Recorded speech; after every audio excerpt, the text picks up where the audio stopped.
Ethan Carter stood at the entrance of the sprawling university campus, a backpack slung over one shoulder and a suitcase in his hand. Before him, the university campus sprawled out like an open book, its old stone buildings standing tall and majestic, whispering secrets of the past and promises of the future. Today was the day he had been waiting for, his first day of college. Ethan, 18 and bright-eyed, was a business major with dreams larger than the towering oaks lining the campus walkways. He imagined himself in a sleek office one day, heading a company that not only thrived financially, but also operated with integrity and contributed positively to the world. It wasn't just about success. It was about meaningful success. His family, humble and hardworking, had poured their hopes into him. They had always encouraged Ethan, celebrating his straight A's in high school and his acceptance into this prestigious university, with as much enthusiasm as they could muster. "Education is your golden ticket, son," his father would say. Arriving at his dormitory, Ethan was greeted by his new roommate, a computer science major named Alex. They exchanged pleasantries, discussed class schedules, and started to unpack their belongings. The following day, as Ethan was arranging his belongings, an envelope slid under their door. Picking it up, Ethan noticed the embossed letters OKZ on the front. His heart raced.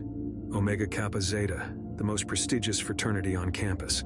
Known for producing successful politicians, businessmen, and leaders, it was the epitome of exclusivity and influence. He opened the envelope carefully as if it might dissolve in his hands. Inside was an elegant invitation. "Mr. Ethan Carter, you are cordially invited to the Omega Kappa Zeta Pledge orientation. We see potential in you. Come and learn how to unlock it. Date, this Friday. Time, 7 p.m. Venue, OKZ Fraternity House. Attire, formal." Ethan's eyes widened. This was it. This was the network, the mentorship, the stepping stone to his dreams that he had been hoping for.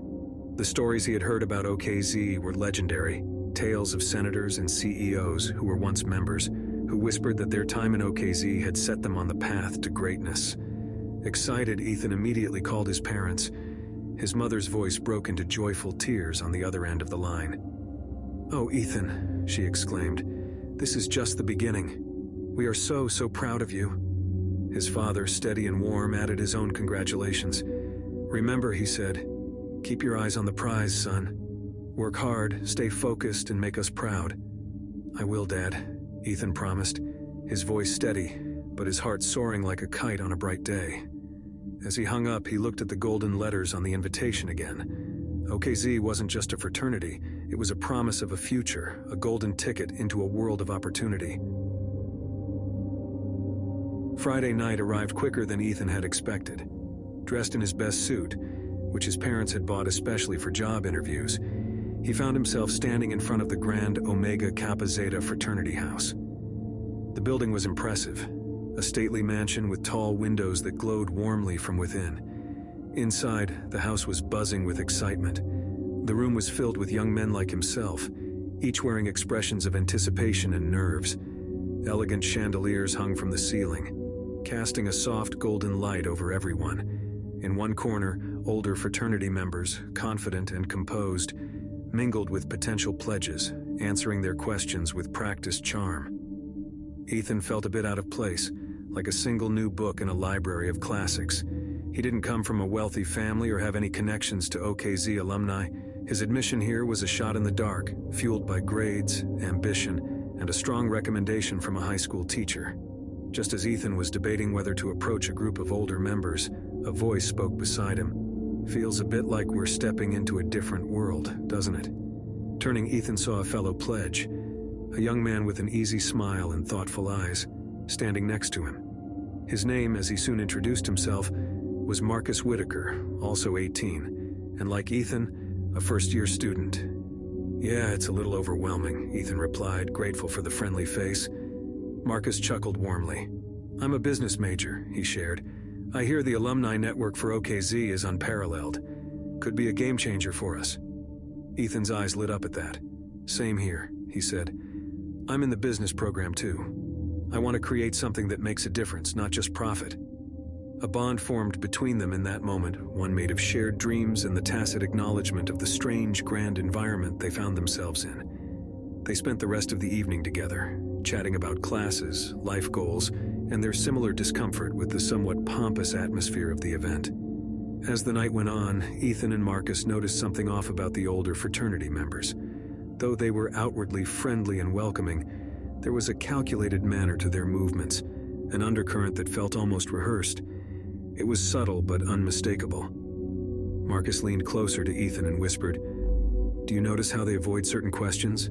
About the pledging process, I mean." Ethan nodded. "I asked one of them about the tests we have to pass to join. He just smiled and said they build character." "What does that even mean?" The night drew to a close with the fraternity president, a tall and charismatic senior, giving a speech about the honor and privilege that came with being a part of OKZ. He spoke of brotherhood, success, and shaping the future of the nation. But Ethan, with Marcus at his side, couldn't help but sense an odd, almost ritualistic undertone in the president's words.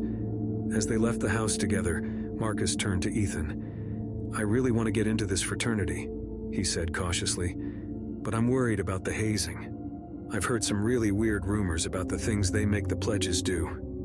Ethan looked at the grand fraternity house, now looming like a sentinel in the dark. He sensed Marcus was right, but the potential benefits were too significant to walk away from, not without knowing more. "Let's find out together," Ethan finally replied. The pledge process of Omega Kappa Zeta was unlike anything Ethan had ever experienced. Every morning, as the sky was still painted with the hues of dawn, Ethan, Marcus, and their fellow pledges were jolted awake for a grueling fitness regime. Push-ups, long-distance runs, weightlifting, their muscles ached in ways Ethan hadn't thought possible, and the senior members monitored their form with an almost obsessive scrutiny. "We're shaping you into the epitome of excellence," the pledge master, a stern and towering figure named Reynolds, would announce regularly. After the workout, sweat-soaked and gasping, the pledges were herded into the dining hall where their meals awaited. Every plate was identical: lean protein, vegetables, complex carbs, and a glass of water. No exceptions. The rule was hard and fast. They could only consume what was prepared for them. Ethan tried to dismiss the uneasiness that nagged at him as he looked at the carefully portioned meals. "They're just making sure we're healthy," he told himself, but he couldn't quite shake the sense of unease. Marcus, though, couldn't hide his concern. "Don't you find it odd?" he whispered to Ethan as they ate one day. "This level of control, it's not normal." And then there were the rituals. One evening, after the grueling physical training and a rigidly controlled meal, the pledges were led to a candlelit room deep within the fraternity house. The walls were adorned with old portraits of past fraternity members, their eyes seeming to follow the pledges as they moved. The marble floor and the polished marble pillars around the room gave the space a sense of grandeur and timelessness. The room was heavy with the scent of incense, the smoke swirling in strange patterns. Here, they were instructed to recite oaths that Ethan found oddly chilling. Vows of loyalty not just to the fraternity, but to each other's blood and breath. The words were archaic, the tone reverent. "These ceremonies connect us to our history," Reynolds intoned solemnly, his eyes unnaturally bright in the candlelight. "They bind you to the brothers that came before and those that will come after. They're sacred." During one of these rituals, the pledges were blindfolded and forced to tell the story of their first sexual experience. The point, they were told, was trust and brotherhood. But to Ethan, it felt like surrender, like the eradication of self, and he couldn't help the shiver that ran down his spine as they chanted verses Ethan could hardly understand. They were in Latin, or some other ancient language. As weeks passed, Ethan noticed that this stringent process was taking a toll on him and his fellow pledges. While their bodies were getting in shape, their eyes seemed constantly ringed with dark circles. It was a transformation that the senior members regarded with a kind of pride, but to Ethan and Marcus, it felt increasingly sinister. One evening, as Ethan and Marcus were cleaning the library, a task assigned to instill humility, Marcus stumbled upon an old, dusty tome. It detailed the original rituals of OKZ, which shockingly involved bloodletting, the act of willingly letting blood as a symbol of commitment to the fraternity. "That's so crazy they used to do bloodletting," Marcus said, processing the strange implications. I wonder how long ago they stopped making the pledges do that stuff. Their physical health, their strict diet, the dark undertones of the rituals. It all seemed connected, but to what end? The day starts with blaring sirens that jolt the entire fraternity house awake. Ethan rushes to his window just in time to see an ambulance speeding away. Tim, a fellow pledge and friend, had been rushed to the hospital in the early hours of the morning, his face pale and his body limp. The fraternity brothers are tight-lipped about the details, saying only that he fell ill suddenly. "He seemed perfectly fine last night," Marcus says to Ethan as they stand in the hallway. "This doesn't add up." Ethan, already skeptical about the obsessive focus on physical health and the strict meals they were required to consume, nods in agreement. "We need to figure out what's really going on here," he decides, resolve hardening in his voice. Their conversation is hushed, whispered between them in the narrow corridors of the fraternity house, out of earshot from any senior members. They trust each other but are unsure of whom else they can trust within the fraternity. Acting on their suspicions, Ethan and Marcus start paying closer attention. They notice that the senior members are frequently slipping into a particular room that the pledges have been told is off limits, a room at the far end of the second floor. Late that night, when the rest of the house is asleep, they decide it's time to investigate this room. Marcus picks the lock, a skill he jokingly admits he learned in high school, and they slip inside. The room they enter is chilling in its sterile cleanliness. It's like a hospital room, complete with medical equipment and records on a table. A large refrigeration unit hums softly in the corner. Ethan's hands shake slightly as he picks up a binder and starts flipping through it. It's filled with medical records, details of blood transfusions with young donors and older, prominent recipients. "These are students' names," he murmurs to Marcus, his voice quivering. "And these recipients, they're some of the most powerful people in the state. It's some sort of blood operation," Ethan says slowly, trying to make sense of it as he flips through the pages. "Look at the recipients. Politicians, businessmen." Marcus feels a cold wave of realization wash over him. "This is what they've been using us for," he says, his voice barely more than a whisper. "We're not just pledges. We're part of something much darker."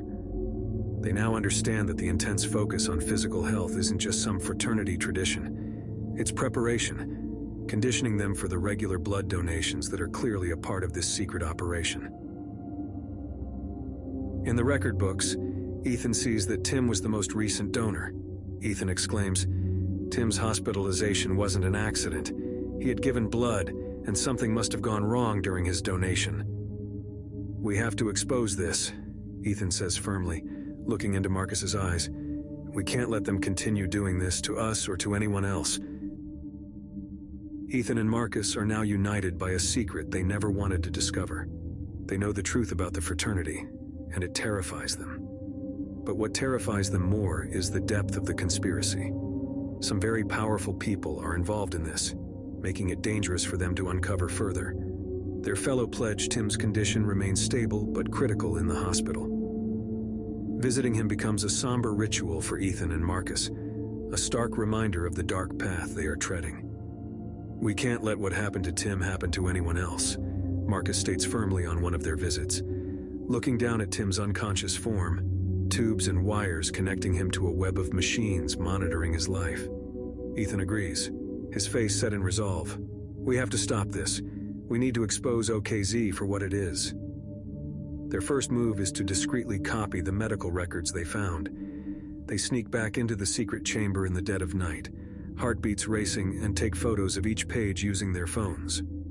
They decide to approach the university administration first, optimistic in their belief that the truth will prompt immediate action. The response they receive, however, is far from what they expected. The dean, a stern and generally approachable figure, turns icy when presented with their evidence. She doesn't seem surprised or horrified, but rather annoyed and cold. "This is a serious accusation," the dean says, leaning back in her chair. "And it's based on what? Stolen records and boys playing detective? I suggest you think long and hard about the consequences of making such claims." Ethan and Marcus leave the dean's office with a chilling realization. She is part of the conspiracy, or at the very least, protecting it. They decide to go to the local police next, but the officers barely glance at the evidence before dismissing them, suggesting that they are attempting to stir up trouble or seek attention. Desperation starts to set in. They are just two college freshmen, up against an organization that has the power to silence even the most disturbing of truths.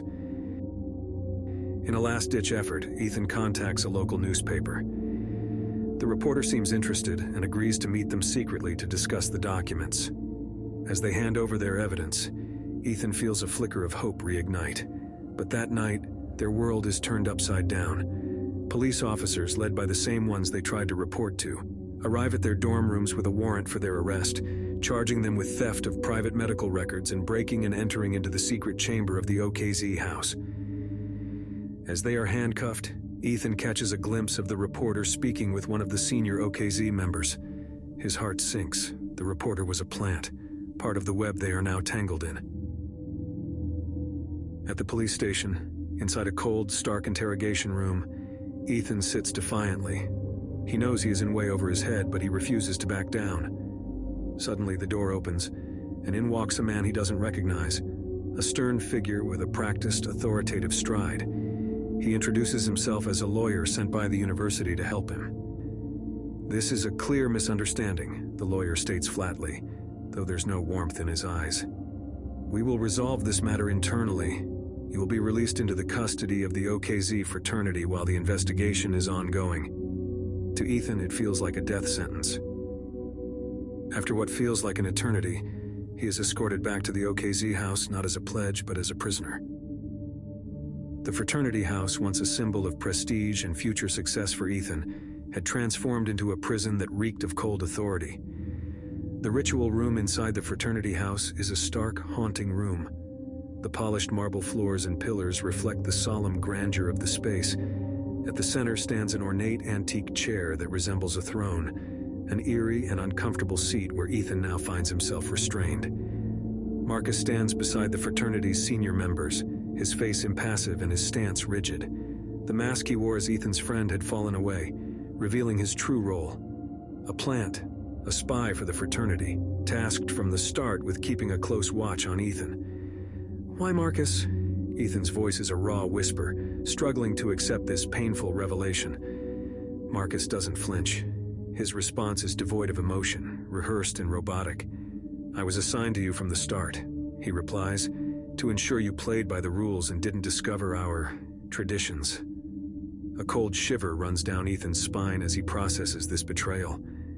The reality was stark. Marcus had never been his friend. Every shared laugh, every comforting talk, they had all been acts in a carefully orchestrated performance. Around them, the senior members look on with cold satisfaction, clearly accustomed to this scene. One of them, the fraternity president, steps forward. "We've been doing this for generations," he explains, his voice a chilling monotone. "The world is run by those willing to do whatever it takes to maintain power, Ethan. We are the gatekeepers of that power." As the machine whirs louder, beginning to draw a dangerous amount of blood from Ethan, his vision starts to blur. But he fixes his gaze on Marcus, who finally shows a flicker of discomfort. For the first time, Marcus's facade cracks. He looks away, unable to hold Ethan's gaze. "I didn't want it to end this way," he murmurs, almost too quietly for Ethan to hear. Ethan's strength is waning as the blood is pulled from his veins, but his resolve ignites one last spark of defiance. As the world fades to black, Ethan gasps defiantly, "This won't end with me."